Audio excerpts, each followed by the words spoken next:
और news room live में अब बात करते हैं रोवर प्रज्ञान की।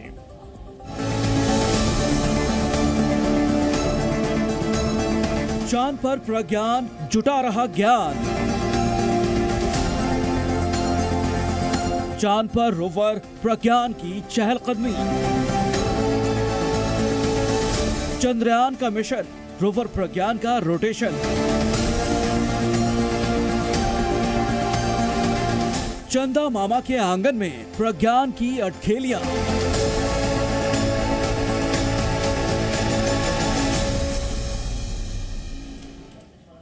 आज इसरो की ओर से प्रज्ञान रोवर की 2 तस्वीरें जारी की गई हैं, जिसमें एक तस्वीर में वो सुरक्षित रास्ते की तलाश करता नजर आ रहा है। चंद्रयान 3 सफलतापूर्वक लॉन्च होने के बाद प्रज्ञान लगातार वहां चहलकदमी कर रहा है और एक के बाद एक तस्वीरें भी भेज रहा है। इन तस्वीरों के जरिए तमाम जानकारियां मिल रही हैं। इसरो की ओर से इन तस्वीरों को जारी किया जा रहा है। वहीं बताया जा रहा है कि चंद्रमा की सतह पर कई अहम चीजें होने की जानकारी भी प्रज्ञान के जरिए मिल रही है। प्रज्ञान रोवर ने चांद पर सल्फर और ऑक्सीजन समेत कई तत्वों की पुष्टि की है।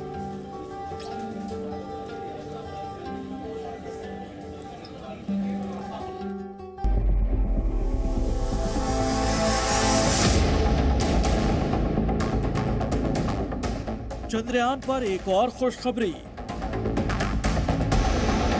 रोवर ने चांद पर खोजा ज्ञान। चांद पर की सल्फर की खोज। चांद के और रहस्यों से उठेगा पर्दा। चंद्रमा की सतह पर लैंडिंग के बाद रोवर प्रज्ञान चांद से रोज रोज नई नई खुशखबरी दे रहा है। रोवर प्रज्ञान पर लगे उपकरण चांद के अनसुलझे रहस्यों से पर्दा उठा रहे हैं। इसरो ने मिशन चंद्रयान को लेकर एक बड़ी खुशखबरी दी है। इसरो ने चांद पर रोवर का नया वीडियो जारी करते हुए ये बताया है कि चांद पर सल्फर की मौजूदगी खोज ली गई है। रोवर ने अपनी खोज में चांद पर सल्फर की मौजूदगी को पुख्ता किया है। इसरो ने मिशन मून के अभियान से इस बड़ी सफलता को दुनिया के सामने रखा। इसरो ने बताया कि रोवर पर लगे एक उपकरण ने दूसरी तकनीक के माध्यम से चांद के दक्षिणी ध्रुव क्षेत्र में सल्फर की मौजूदगी की पुष्टि की है। इसरो ने बताया कि अल्फा पार्टिकल एक्स-रे स्पेक्ट्रोस्कोप ने सल्फर के साथ अन्य छोटे तत्वों का भी पता लगाया है। इसरो द्वारा जारी किए गए एक वीडियो में 18 सेंटीमीटर लंबे एपीएक्सएस को घुमाते हुए एक ऑटोमेटिक हिंज मैकेनिज्म दिखाया गया है, जो डिटेक्टर हेड को चंद्रमा की सतह से करीब 5 सेंटीमीटर ऊपर स्थिर करता है। सल्फर की खोज के बाद अब रोवर चांद पर हाइड्रोजन की मौजूदगी का पता लगाने की कोशिश में है। चांद पर ऑक्सीजन पहले ही मिल चुका है, इसलिए हाइड्रोजन की मौजूदगी का सुराग ढूंढना और ज्यादा अहम है। आखिर चांद पर रोवर प्रज्ञान की ये खोज क्यों महत्वपूर्ण है, आइए ये समझते हैं। चांद की सतह पर सल्फर की खोज इस लिहाज से बहुत महत्वपूर्ण है क्योंकि इससे चांद की संरचना और वो कैसे विकसित हुआ, कैसे आकार में आया, इसके बारे में सुराग मिल सकता है। सल्फर सोलर सिस्टम का एक कॉमन एलिमेंट है, लेकिन चांद पर इसका मिलना दुर्लभ है। लिहाजा उसके दक्षिणी ध्रुव पर सल्फर की मौजूदगी को वाटर आइस यानी जल हिम की मौजूदगी का संकेत माना जा सकता है। वाटर आइस यानी जल हिम इसलिए महत्वपूर्ण है कि ये चांद पर भविष्य में इंसानों की रिहाइश के लिए पानी का स्रोत भी साबित हो सकता है। इतना ही नहीं, इससे स्पेसक्राफ्ट के लिए ईंधन और ऑक्सीजन भी पैदा किया जा सकता है। वैज्ञानिकों को चंद्रमा की धरती पर सल्फर की उम्मीद नहीं थी, लेकिन अब चंद्रयान 3 रोवर प्रज्ञान पर लगे 2 उपकरणों ने चांद के दक्षिणी ध्रुव क्षेत्र में मिले सल्फर की मौजूदगी की पुष्टि कर दी है। चंद्रयान 3 जिस दक्षिणी ध्रुवीय क्षेत्र में उतरा, वहां चंद्रमा की मिट्टी और चट्टानें किससे बनी हैं, जिनका प्रज्ञान रोवर अपने वैज्ञानिक उपकरणों के साथ उत्तर खोजने की कोशिश कर रहा है। उम्मीद है कि जल्द प्रज्ञान इन रहस्यों से भी पर्दा उठा देगा। ब्यूरो रिपोर्ट, जी मीडिया।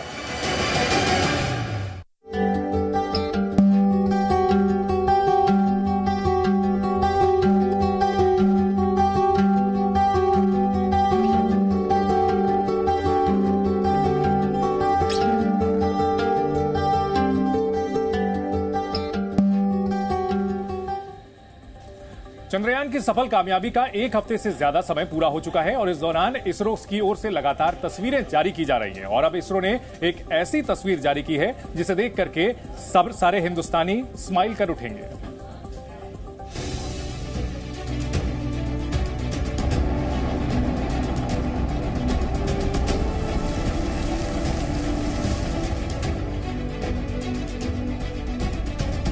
चांद से आई अनोखी और अनदेखी तस्वीर। चंद्रमा पर प्रज्ञान और विक्रम की दोस्ती की झलक।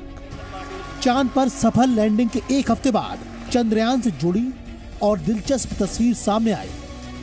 इसरो की ओर से जारी की गई ये तस्वीर कई मायने में अहम है। लैंडिंग के बाद ये पहला मौका है जब चंद्रमा पर मौजूद प्रज्ञान रोवर ने लैंडर विक्रम की तस्वीर खींची। इसरो के मुताबिक ये तस्वीर प्रज्ञान रोवर ने अपने सामने लगे नेविगेशन कैमरे से खींची है। चांद की सतह पर मौजूद लैंडर की ये तस्वीर रोवर ने बुधवार सुबह 7:35 पर खींची। इस तस्वीर में लैंडर अपनी चारों टांगों पर चांद की सतह पर मजबूती के साथ खड़ा है। विक्रम लैंडर की यही तस्वीर भारतीय वैज्ञानिकों की कामयाबी की गवाही दे रही है। चांद के दक्षिणी ध्रुव पर चंद्रयान की सॉफ्ट लैंडिंग 23 अगस्त को हुई थी। तब से अब तक कई अपडेट चंद्रयान भेज चुका है, मगर प्रज्ञान रोवर ने पहली बार विक्रम लैंडर की तस्वीर खींचकर दुनिया को एक बार फिर हैरान कर दिया। तस्वीर में नजर आ रहा है कि चांद पर सूरज की रोशनी भी चमक रही है और उसकी वजह से लैंडर की छाया भी दिखाई दे रही है। लैंडर के लैंडिंग पॉइंट से कुछ फीट दूरी पर एक छोटा सा गड्ढा भी दिखाई दे रहा है। लैंडर की दूसरी तस्वीर में लैंडर से लगे चास्टे और इल्सा नाम के सेंसर भी साफ दिखाई दे रही हैं। तस्वीर में साफ दिखाई दे रहा है कि लैंडर पूरी तरह सुरक्षित है और चांद की सतह पर उसी मजबूती से खड़ा है जैसे उसने लैंडिंग की थी। रोवर और लैंडर दोनों एक दूसरे के संपर्क में हैं और लगातार पृथ्वी को नई नई जानकारियां भेज रहे हैं। जिस कैमरे से प्रज्ञान रोवर ने लैंडर की तस्वीर खींची है उसे laboratory for electro optic systems ने बनाया है। लैंडर और प्रज्ञान रोवर दोनों में ही कैमरे लगे हुए हैं। लैंडर की आज की तस्वीर रोवर पर लगे नेविगेशन कैमरे ने खींची है। आइए आपको बताते हैं कि प्रज्ञान रोवर पर लगे कैमरे कैसे काम करते हैं। प्रज्ञान रोवर में सामने की ओर 2 नेविगेशन कैमरे लगे हुए हैं। एक कैमरा बाईं तरफ लगा है और दूसरा कैमरा दाईं तरफ। यही दोनों प्रज्ञान रोवर की आंखें हैं। ये दोनों कैमरे जो भी देखते हैं उसकी मदद से प्रज्ञान को रास्ता बताया जाता है। इन्हीं कैमरों की मदद से देखा जाता है कि प्रज्ञान के रास्ते में कोई पत्थर, चट्टान या क्रेटर ना आ जाए। प्रज्ञान रोवर का नेविगेशन कैमरा जो भी फोटो लेता है उससे पहले विक्रम लैंडर को भेजता है। विक्रम लैंडर फोटो को बेंगलुरु में मौजूद कंट्रोल रूम में भेजता है। उसके बाद उस फोटो को इसरो मीडिया में जारी करता है। चांद पर प्रज्ञान रोवर लगातार मूवमेंट कर रहा है। तय वक्त के हिसाब से प्रज्ञान 3 सितंबर तक चंद्रमा की सतह पर घूमता रहेगा और जानकारी जुटाता रहेगा। उसी हिसाब से वैज्ञानिक भी काम में जुटे हुए हैं। पहले ये थी कि लगभग दिन में एक बारी में 5 मीटर से लेके 30 मीटर तक मूवमेंट अगर कर पाए तो बहुत सारा हमको डेटा मिल सकता है अलग अलग जगह का।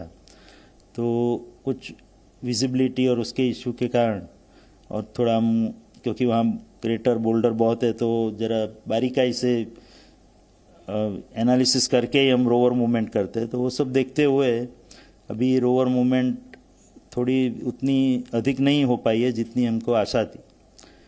तो फिर भी अभी जो समय हमारे पास बचा है 3 सितंबर तक का शाम तक का, उसमें जितना अधिक से अधिक हो सके डेटा कलेक्ट किए जाए, खास करके रोवर के जो दोनों सेंसर है उसके द्वारा। प्रज्ञान रोवर अब तक चांद की सतह का तापमान और कई खनिजों की जानकारी भेज चुका है। चंद्रमा पर ऑक्सीजन होने के सबूत तो मिले ही है, साथ ही sulphur, aluminium, calcium, iron, chromium, titanium, manganese और सिलिकॉन की मौजूदगी का भी पता चला है। नई नई जानकारियों के बाद इसरो को आने वाले दिनों में भी चंद्रमा के कई रहस्यों से पर्दा उठने की उम्मीद है। जिस हिसाब से प्रज्ञान रोवर लगातार रिपोर्ट भेज रहा है वो वैज्ञानिकों का उत्साह बढ़ाने वाली है। Z News।